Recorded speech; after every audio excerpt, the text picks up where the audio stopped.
Good morning, everybody. We are here at our first talk in Theatre 6. Our presenter is Kasturi Puramwar. Hopefully I did that justice. Thank you. And Kasturi's presentation will be effective handling of third-party supplier incidents. Before we get started, I hope many of you were here yesterday and you're all familiar already with Slido. We're using Slido to facilitate the Q&A. There will not be any live questions asked via the mic. So if you want to ask a question, which I'm sure you will, please use a QR code and activate Slido on your device. Some more housekeeping. So for those of you that love coffee stations will be available until 3 p.m. today. So remember that in your minds. 3 p.m. will be the last time to get a coffee. We also have a raffle running upstairs. Thank you to our lovely sponsors. You can enter by getting your sponsor passport filled out and turning it into the BSidesSF booth. Raffle draws are at 2:15 p.m. Today. And please note, to win, you must be present during the draw. The draw will be held at the stage near Lockpick Village in City View upstairs. We also have headshots all day today, sponsored by Opal. It's right outside of the talk tracks by the concessions, so go and get a headshot for your LinkedIn. That is all from me, and Kasturi, the stage is yours. Thank you so much.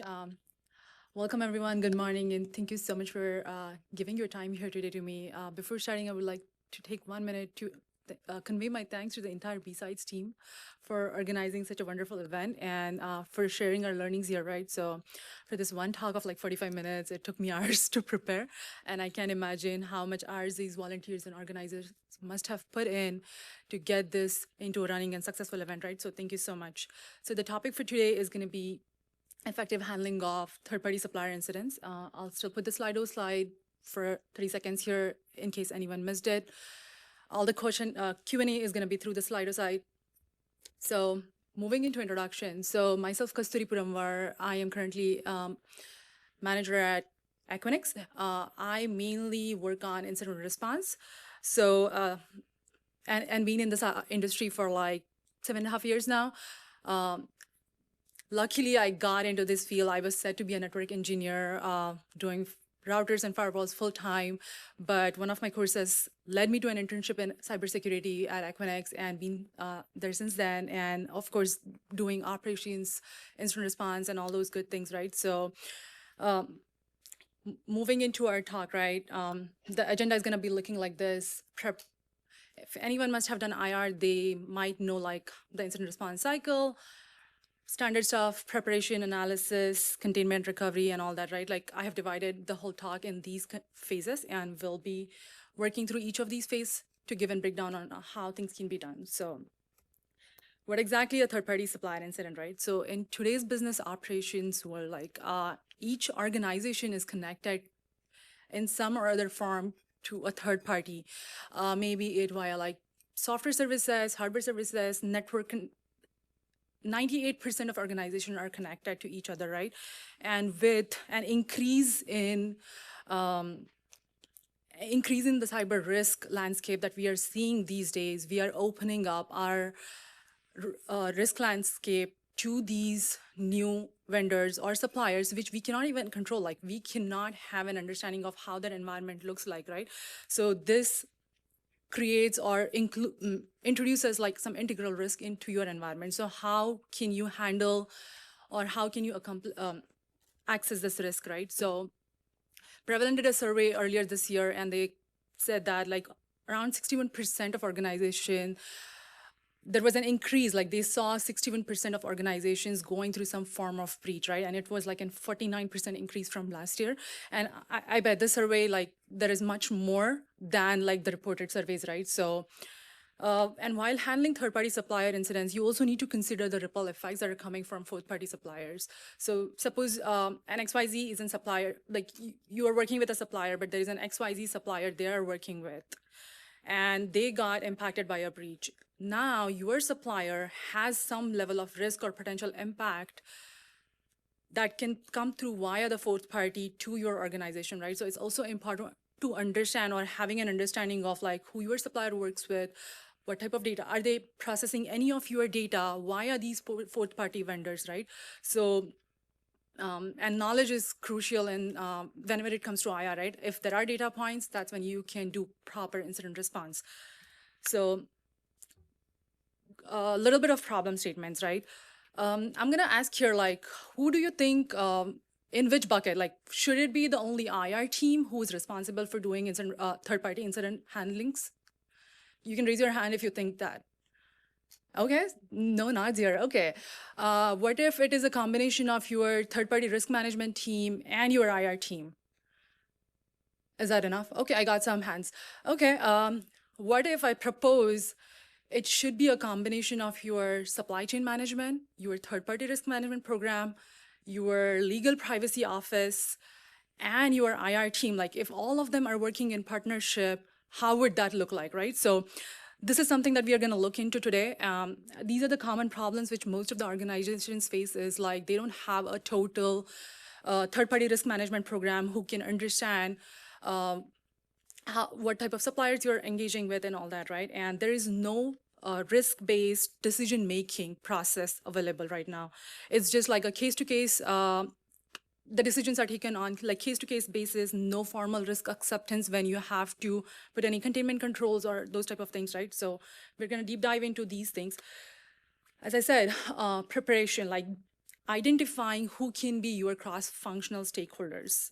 We did mention a couple of these teams, like your IR team, TPRM, legal privacy office, and customer notifications, right? So that is also an important, like defining or templatizing your notifications and understanding how will you reach out to like internal audience or external audience. It can be your customers, stakeholders, and all that, right? In terms of like incident response in this case.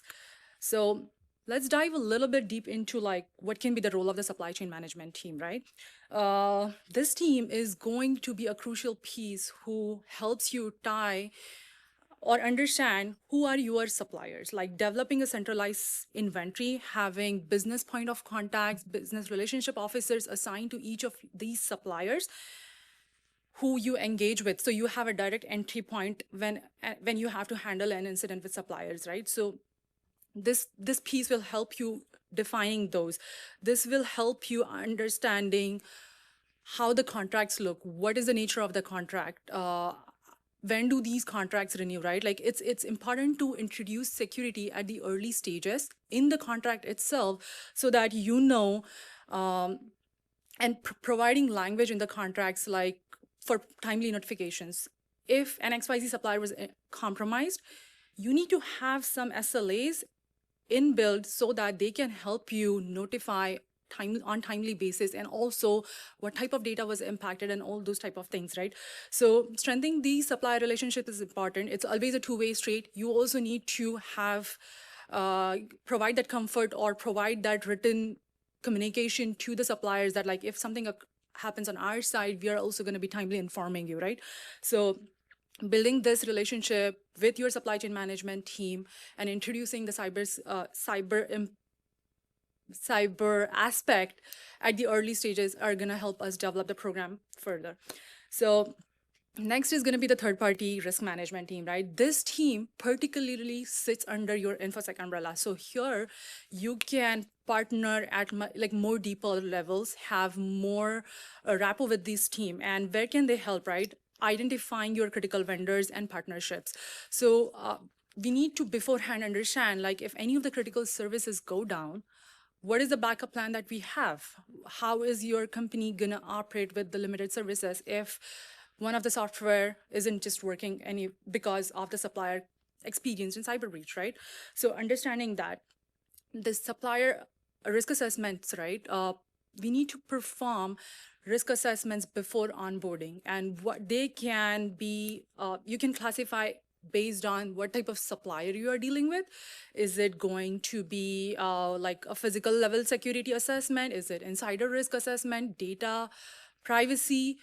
These type of things needs to be developed beforehand. And you as an IR team can contribute to asking these questions with your supply chain management team, the TPRM team, right? And this can be converted into something called as SAQs. And I'm going to give like a little bit question coverage on the next slide. But before that, it's also important to establish service level agreements on receiving timely responses from the vendors. This is one of the biggest pain points. And we understand, right? Like if a company is facing a breach, they are themselves understanding the whole scenario, but there needs to be timely notifications sent to their customer so that they can assess what level of impact they need to deal with and what type of controls they need to put in place, right? So establishing the service level agreements ahead of time is going to save both of the supplier and the customer save time, right? So, and investing in the right tooling. So nowadays there are like a lot of platforms available where you can integrate all these risk assessments, risk profiling of these vendors onto one particular thing, and you can also combine your contracts to that tool. To that tooling platform, right? So that way, whenever a responder goes in, they would get a whole view of what services is this particular supplier dealing with? What type of data are they processing? Are they processing any PII? Am I sharing any customer? Is the supplier processing any of my customer data? What type of things are going in there, right? So investing in the right tooling, risk profiling is very important. And the tools also will help you give a risk score based on the open vulnerabilities and the nature of the supplier, right? So doing a pre-risk assessment of how your critical vendors look and what is the risk score so that when it comes to having discussions with them, you can leverage this information to gain information, etc., while the breaches, right? So as we said, this is one of the a sample questionnaire which you can ask, right? You can ask questions like, does the system vendor process any personal data? And as I said, the questionnaires can be divided in multiple different avenues. You can use your compliance and regulatory requirements in the questionnaires as well, and divide it in section and combine with your supply chain management contracts which go out. So include this and that will be helpful. What are the common problems that we face, right? Mainly resource constraints. Most of the companies don't even have a solid TPRM program. Even if they have tools on board, only maybe 25% of real data is there.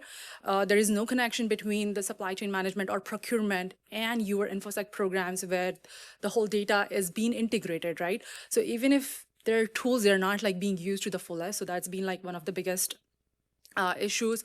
Some teams are still tracking data on spreadsheets and not investing in the right tooling, which might help them elevate the program, right? And limited remediation. So even after having risk profiles created for vendors and all that, companies don't tend to do anything about it, right? So you need to prioritize, at least for your critical vendors, and they are going to be supporting your crown jewels, right? So you need to identify those critical vendors. At minimum, start there. Build a risk profile for your critical vendors, and also hold the customer accountable on the supplier accountable on when are they going to remediate this vulnerabilities, right? So having this discussion is important. Now comes the incident. Now comes the incident response team, right?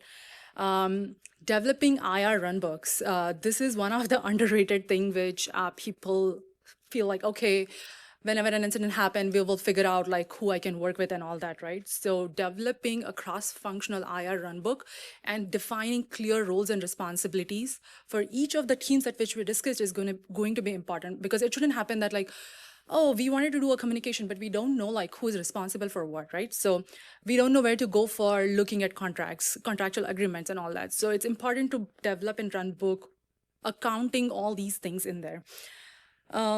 And that's where the understanding interdependencies part come, right? You need to collaborate equally with the TPRM team, ask them how you can help and what type of questions might help during the IR process so that they can send in a questionnaire, right? And the questionnaires can be in the form of both reactive questionnaire and like proactive questionnaires. So the proactive questionnaire was the part which we covered earlier, but we will soon get to the reactive questionnaires, right? And also develop an incident severity matrix, particularly for your third-party response. How are you gonna handle like what includes what is the definition of P1, P2, P3s in regards to your supplier incident. It cannot be a generic incident severity matrix, right? So develop that beforehand. That's going to help us. And you will see the importance of why it's going to help us later in the slide. Another piece I would like to add here is the threat intel team. So sometimes it takes a lot of time for the supplier themselves to come and send us a notification, right? So if you are establishing threat intelligence on your own side, like you're continuously monitoring the mentions of your company, like if your data is out there, and if you partner with your threat intel team, they are going to help you bring in real-time alerting on if anything has happened. And we have seen a trend lately that a lot of these threat actors, they just tend to publish data if a company is not complying with their requirements or money requests, right? So it's important to monitor. This is our backup plan where you need to monitor and get gather that supply chain intelligence based on like all platforms available out there, tooling, everything, right? So you could do that. And then, so now we are going to look into a scenario, right? Suppose, and I chose the threat intel team, they are going to curate, they have a continuous monitoring setup. And now what happens is it indicates that one of the, there's a potential supplier who is compromised.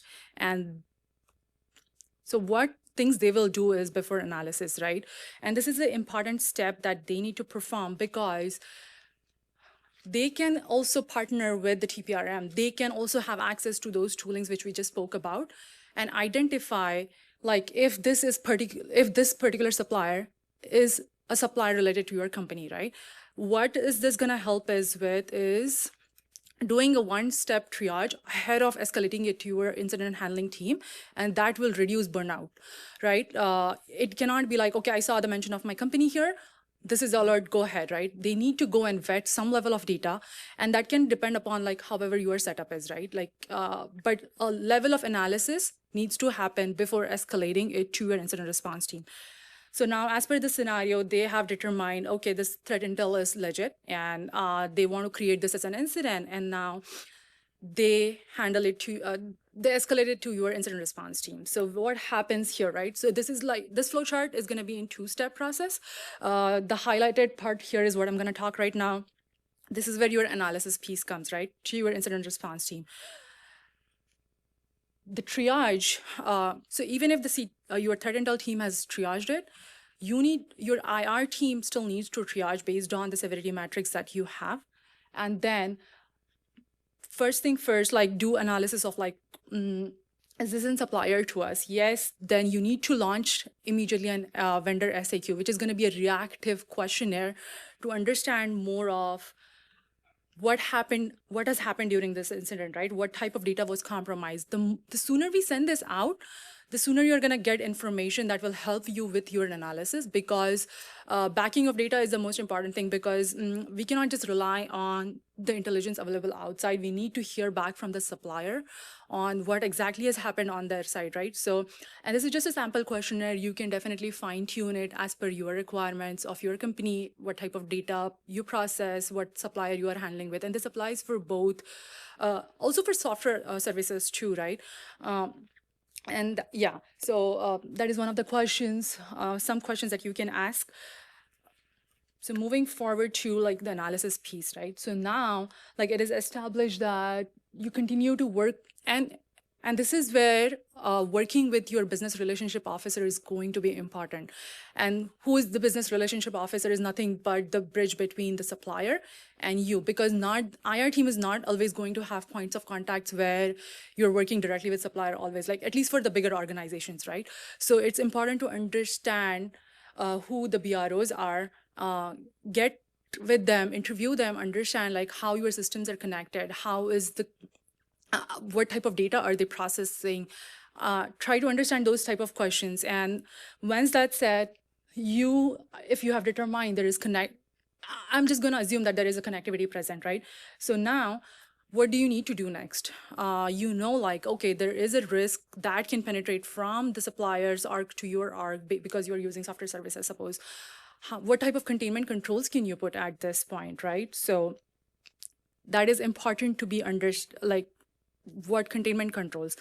Before even going there, one thing I would see is we need to look at the contractual obligations that we have. Suppose that particular service was used to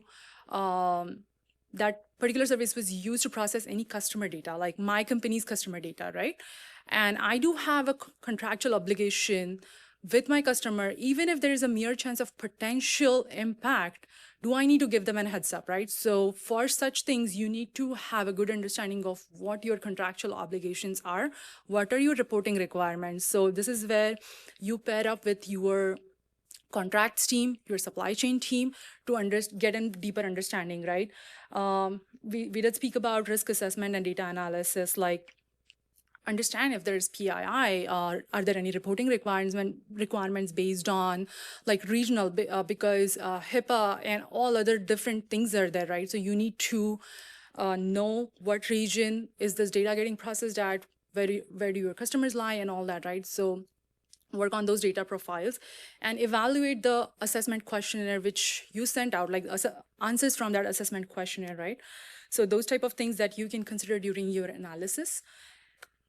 And now, like as we discussed, it was time to put the containment controls. But what type of containment controls can you put? What can be your containment strategy, right?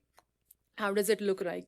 There can be short-term containment controls. There can be long-term containment controls, like isolating the impacted network, revoking user access, disabling systems to minimize the risk, activating internal containment control protocols, and all those type of things, right? Before putting this containment controls, you need to ask this one question: is it going to impact your business operations? And if yes, what is the magnitude of that? Is it going to cost me revenue? Is it just like shutting down the service for some time? How is it, right? So ask these questions beforehand, get an understanding before implementing any containment controls. And how will you do that, right? There needs to be a proper process in which you can accept the risk, get sign off from stakeholders to continue further, right? So we are going to make assumption here. I said, based on the internal severity matrix and the analysis we did, this was categorized as a P2 incident, which is a high-level incident, right? So why this situation came, right? So you cannot leave this one task on a single incident responder, right? Like if it's going to impact your business operations, it cannot be one person's decision. It has to be a committee. There needs to be a clarity on who will handle these, who is the decision maker in these cases, right? Because and this is the real pain that I went through, right? Most of the times it used to be like, okay, gut-based decisions or case by case. There was no formal acceptance program here. And how do you handle those things? Because if something happens, business is going to come and yell at you like, why did you do this, right? So developing that clarity amongst yourself and all the partnership teams who are going to be part of this IR process will help beforehand. So this matrix will give you a good understanding of, and you can see here, you don't have to do this like for low level incidents, like which is like P3, P4, P5s. That's fine. You can just monitor, put containment controls, or most of the times you won't even need to put containment controls. Only when it's like high impact incidents, that is where impact to business comes in picture, right? So who is responsible for doing what? So risk remediation plan is the responsibility of the incident response team. They can, based on the analysis, will develop a plan and present it to this committee. And the committee, I'll show in the next slide on what the committee is going to be about, right? And who gets to review the plan? The governance, risk compliance, and the business relationship officer reviews the entire plan. And the supply chain risk management committee is the one who will be giving a go-ahead, like, yes, you can finalize this plan, and then you also need to get a risk acceptance and sign off from your business relationship officer or the leader, right? To go and implement those containment, and your incident response team goes and deploys this containment controls. So what is the supply chain risk management committee, right?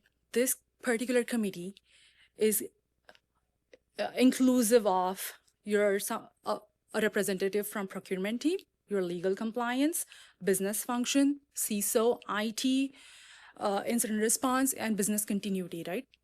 a combination of all this, and you can develop so this forum can be developed just as like if you use Slack, maybe create a Slack channel. This can be invoked when some like P1, P2 type of incidents happen. You can just say like, hey, we need to meet and take this risk-based approach, right? So the incident commander would be responsible for invoking this committee, and then they can meet as a group and present the remediation plan. And if everyone agrees, if the business leader gives a sign off, you go ahead and implement those. So this way, it's just not the responsibility of that particular responder to take such a big business decision. So it's a mutual decision, right? And yeah, so this is where we were talking about, right? Because most of the times when it comes to doing containment controls, the question is about, can I go and cut the cords? Can I disconnect from this vendor? Or do I need to stay in business? What do I do, right? So this flow is going to give you an understanding of like, what can you do? So previously we did previously we did launch the SAQ. Now we analyze internally. The IR and TPRM team can analyze that. Based on your incident response plan and the severity matrix, you determine what is the severity. If it's P1, P2, you convene the SCRM forum for your management decision. And they take the recommended action plan, and then the SCRM takes the decision of, do you want to disconnect from the supplier for time being, or do you wait, right? And if, as we said, if it was just P3, P4, and P5, you just track remediation status with vendor, consider what actions are they taking, understand if your compensation controls are enough to mitigate the risk, and then that's the flow that can look like, right? So, and how does this committee also take the decision, right? I mean, not everyone is from cyber background in that committee, right? What are the criteria that they can consider while making a decision? It can go from business impact, like financial impact, regulatory legal impacts, then reputational. Is there like loss of significant credibility and confidence?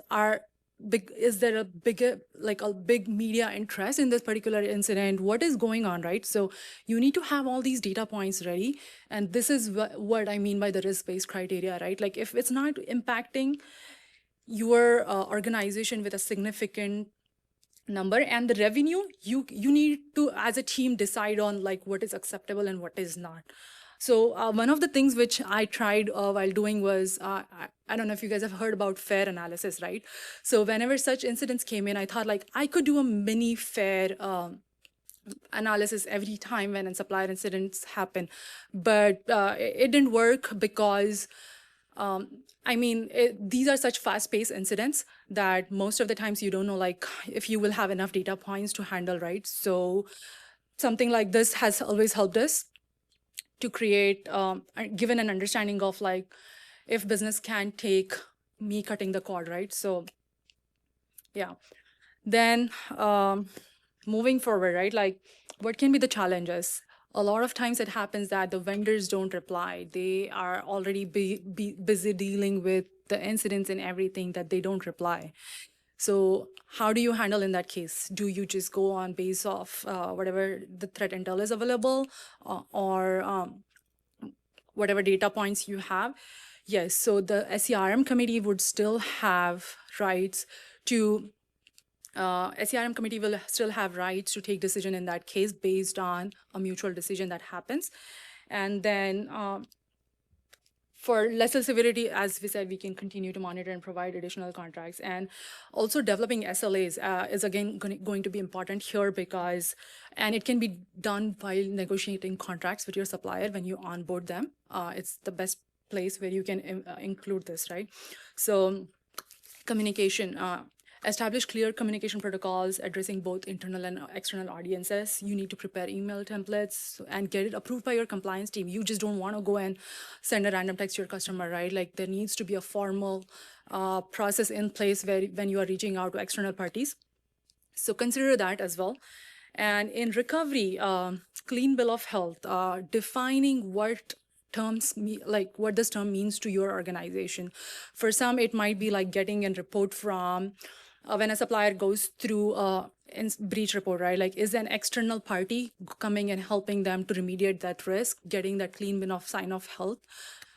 Define that beforehand, and based on the severity also, right? Like sometimes if it's a very high impacting incident, you need to have discussions with the security team at the third party to understand like what controls did they put in place, what were the remediations action that they took and all that, right? So define that. And then post incident, right? Remove containment controls, and it is very important to inform your business stakeholders.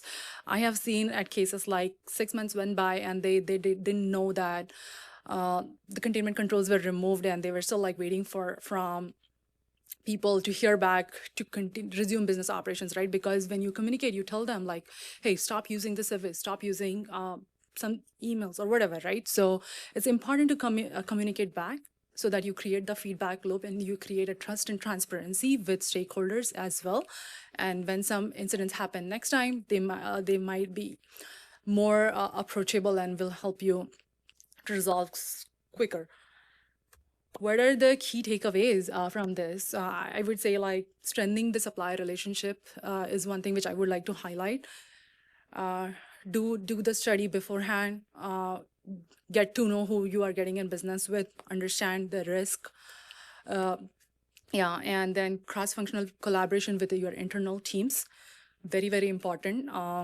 Meet, and this can also be done into tabletop exercises. Convert it, get all the teams together, create a hypothetical scenario, work with this as a tabletop exercise. And also we learned on how to do the risk-based decision-making, defining that criteria, what works for your company is important. So yeah, that's about it from me today. Thank you so much for patiently listening to me. I really appreciate it. And now open to Q&A. Great. Happy to say we have a few questions here. So first question, what are some tools out there to get visibility to fourth-party vendors? Generally, your visibility is at third-party. So a lot of these, I cannot promote any tool here, but a lot of the tools that are available, if you already, like when you are onboarding a third-party supplier, you can ask them like, are you using any other vendor to process our data? Because that's what you most care about, right? Like, and that can be part of your SAQs, which you send out in the beforehand, right? Like, yeah, so that is one way. And then you can onboard them into your monitoring cycle for those suppliers. Similar question. Maybe you can't also name names, but speak to it. What tools or what types of tools can process questionnaires, contracts, etc.? There are a bunch of. Can I recommend any? Yeah, I don't know if it's against. Yeah, so there are tools of and now they're also calling it as SCDR platform, something like that. There is like a whole naming convention that NIST gave, I guess. So look up for those. They're readily available where you can import your contracts and everything. So how can you easily find what systems the third party is integrated with? Yeah, $1 million question. But from my experience, what I've thought like getting understanding and talking with the business relationship officer has always helped me. Go and interview them, have a casual chat and understand like, how is this integration set up right now? What are you processing? And try to tune it down to a little bit layman terms so that they understand like, where are you coming from? What are the questions you are trying to ask?